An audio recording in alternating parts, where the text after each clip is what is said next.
A pictograph uses symbols or pictures to represent values. Each picture has some value. For example, let's say you want to graph the amount of snowfall during each month of the winter using a pictograph. Different months have different amounts of snowfall. We could use the picture of a snowflake to show some amount of snowfall. So I've drawn this example on the board behind me of a pictograph of the amount of snowfall over the 3 winter months of December, January, and February. We are going to use 1 snowflake to represent 6 inches of snow.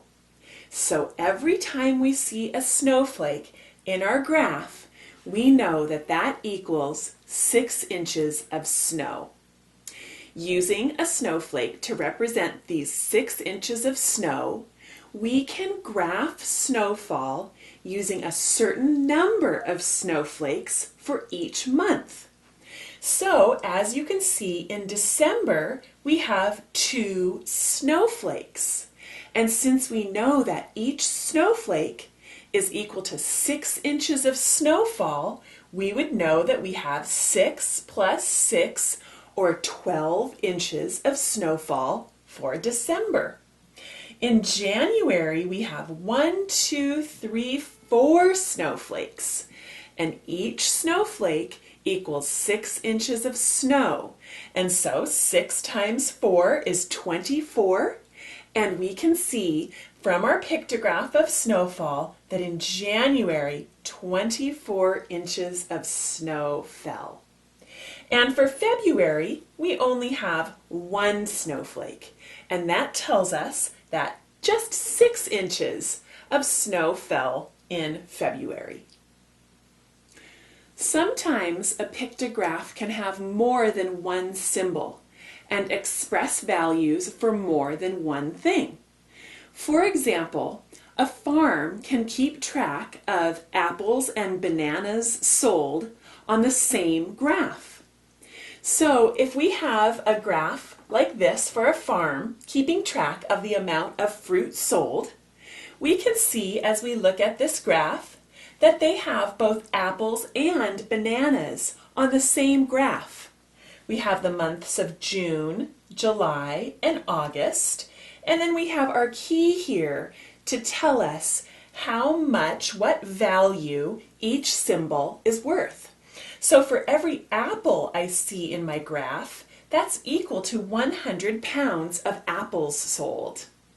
For every banana that I see on my graph, that's equal to 100 pounds of bananas sold.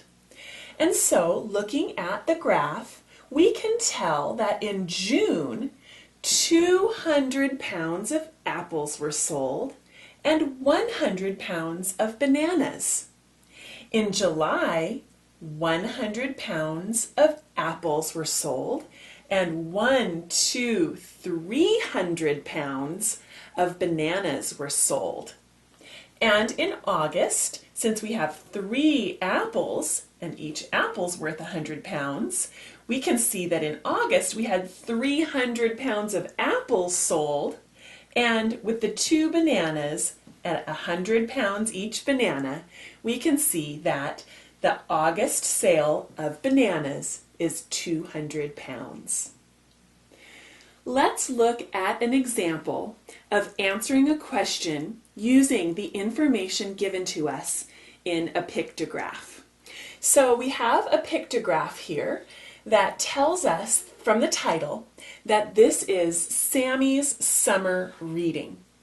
And the first thing we want to look at is our key, and we can see in our key that 1 book symbol, this is a little picture of a book, 1 book symbol equals 2 books. So 2 books read by Sammy in the summer.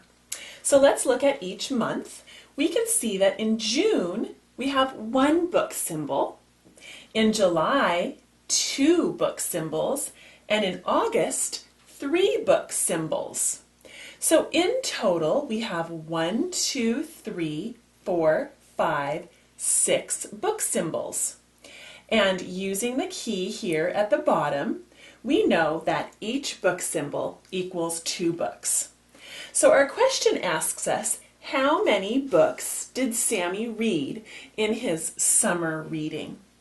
And so since we've counted up our book symbols as 1, 2, 3, 4, 5, 6, and we know that each book symbol equals 2 books read by Sammy over the summer, we can see that our answer then is going to be a total of 12 books read by Sammy over the summer reading.